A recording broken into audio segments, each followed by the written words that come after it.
നവോത്ഥാനവും പുനരുജ്ജീവനവും തമ്മിലുള്ള ഏറ്റുമുട്ടൽ നടക്കുന്നുണ്ടല്ലോ. അപ്പൊ നിങ്ങൾ ഏത് പക്ഷത്താണ് എന്ന് ചോദിച്ചാൽ യാതൊരു സംശയമില്ല, എനിക്ക് പക്ഷമുണ്ട്.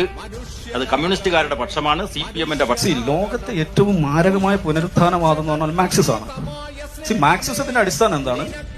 ഇപ്പൊ ഇസ്ലാമിനെ കുറിച്ച്, സോക്കോൾഡ് പൊളിറ്റിക്കൽ ഇസ്ലാമിനെ കുറിച്ച് പുനരുത്ഥാനവാദം എന്ന് പ്രയോഗിക്കുന്നതാണ് പൂർവ്വ മാതൃകകൾ, പ്രവാചകന്റെ മാതൃകകൾ സ്വീകരിക്കുന്നതാണ്. മാർക്സിസത്തിന്റെ അടിസ്ഥാനം എന്താണ്? നമ്മൾ പ്രിമിറ്റീവ് മാർക്സിസം. ഇപ്പൊ അഭിലാഷിച്ചില്ല ആധുനികമായ ഒരു പ്രിമിറ്റീവ് മാർക്സിസമാണ് മാർക്സിസത്തിന്റെ അടിസ്ഥാനം എന്ന് പറഞ്ഞാൽ മനുഷ്യനുണ്ടായ കാലം. മുസ്ലിങ്ങളെ കുറിച്ച് CPM-മാർ പറയും 6-ാം നൂറ്റാണ്ടിലെ ഇതെന്നാണ്. നോക്കൂ, 6-ാം നൂറ്റാണ്ട്, 1-ാം നൂറ്റാണ്ട്, നൂറ്റാണ്ടുകൾ തുടങ്ങുന്നതിനും മുമ്പേ മനുഷ്യൻ തുടങ്ങുന്ന കാലത്തുണ്ടായിരുന്ന മനുഷ്യാവസ്ഥയിലേക്ക് തിരിച്ചു പോകണം. അതാണ് പ്രിമിറ്റീവ് കമ്മ്യൂണിസം. പ്രിമിറ്റീവ് കമ്മ്യൂണിസം എന്ന് പറഞ്ഞിട്ടുണ്ടെങ്കിൽ അന്ന് പൊതു ഉടമസ്ഥതയാണ്, സ്വകാര്യ മൂലധനമില്ല, എല്ലാം പൊതു ഉടമസ്ഥതയാണ്. സ്വന്തമായ കുടുംബമില്ല, സ്വന്തമായ ധനമില്ല, സ്വന്തമായ ഭാര്യയില്ല, സ്വന്തമായ കുഞ്ഞുങ്ങളില്ല. യഥാർത്ഥ റിവൈവലിസം, മാരകമായ റിവൈവലിസം എന്താണ്? ഈ പ്രിമിറ്റീവായ മനുഷ്യന്റെ ആദികുലത്തിൽ ഇങ്ങനെയായിരുന്നു എന്നുള്ളത് വേറെ അങ്ങനെ ഞാൻ അംഗീകരിക്കുന്നില്ല. പക്ഷെ മാക്സ് നമ്മളെ പഠിപ്പിച്ച എന്താണ്? നമ്മൾ അതിലേക്ക് തിരിച്ചു പോകണം.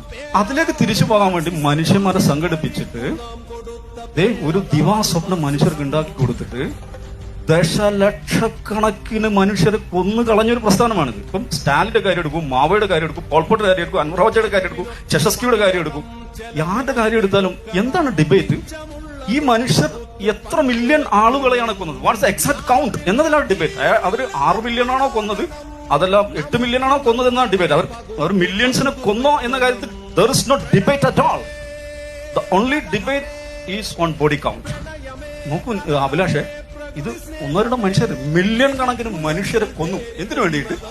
ഈ പരമമായിട്ടുള്ള റിവൈവലിസം പുനഃസ്ഥാപിക്കാൻ വേണ്ടിയിട്ട്. ഞാൻ ഉറപ്പിച്ചും തറപ്പിച്ചും പറയുന്നു, മനുഷ്യ സമുദായത്തിന്റെ ചരിത്രത്തിൽ, ആധുനിക ചരിത്രത്തിലല്ല, ഈ പ്രപഞ്ചത്തിന്റെ ചരിത്രത്തിൽ ഏറ്റവും കുറഞ്ഞ കാലം കൊണ്ട് ഏറ്റവും കൂടുതൽ ആളുകളെ എങ്ങനെ കൊല്ലാം എന്ന് തെളിയിച്ച ഒരേ ഒരു പ്രസ്ഥാനമാണ് കമ്മ്യൂണിസ്റ്റ് പ്രസ്ഥാനം.